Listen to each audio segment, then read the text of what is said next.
Alors tout ça, ce dont vous parlez, ça fait partie de ce qu'on appelle l'envers du décor, hein, ce qu'il y a de fait. l'autre côté du miroir. Et justement, c'est tout l'objet d'un sujet qu'on va voir. Un lieu, un jour. Aurélie, tous les jours, elle prend son vélo et au guidon duquel, eh bien, elle va voir un petit peu ce qui se passe de l'autre côté du cours, les coulisses d'une salle de projection, par exemple. Tiens, salle Jean Cocteau, au hasard, l'une des plus belles de ce festival.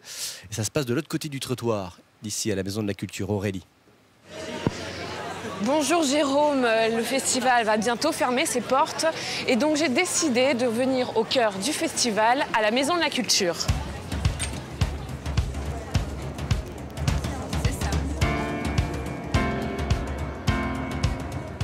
Que diriez-vous d'assister à une projection? On va retrouver Stéphane qui, dans sa tour d'ivoire, voit défiler spectateurs et courts-métrages.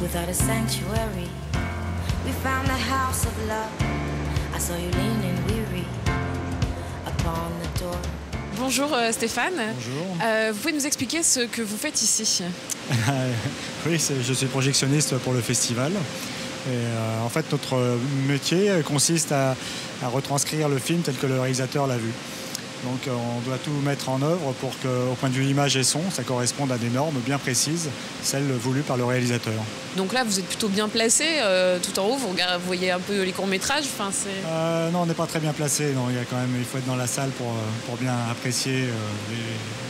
Des fois, il faut être plutôt immergé dans le film. Ici, on est plus attiré par les problèmes techniques. Donc on peut pas, c'est pas les cordonniers les mieux chaussés. D'accord, ok. Merci beaucoup. Il n'y a pas de quoi.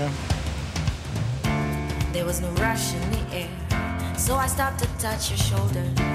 I can't replace what you lost. Pour assurer les projections, c'est toute une organisation. Près de 400 bénévoles sont présents, comme Clotilde, qui est juste à côté de moi.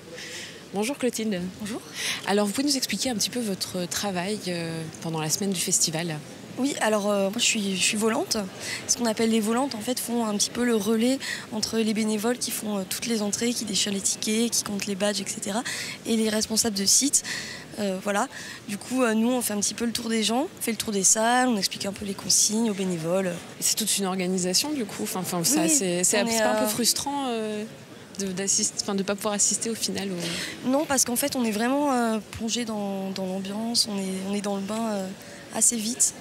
Et c'est vrai qu'on n'a pas trop l'occasion d'assister à des cours, mais on est quand même dans l'ambiance, on est quand même en contact avec tout ça. Voilà. Et puis on a aussi du temps dans la semaine pour se rattraper, pour aller voir des séances. Je te remercie. Merci. Au revoir. À vous. Au revoir. Maintenant, vous savez tout sur les coulisses d'une salle de projection. Je vais vous laisser et profiter un petit peu du festival. Jérôme, je vous dis à l'année prochaine. Et on espère bien sûr être là, hein, encore avec Jacques Curtide, même si on va apprendre dans cette émission qu'il va passer la main et que c'est la der des der pour lui.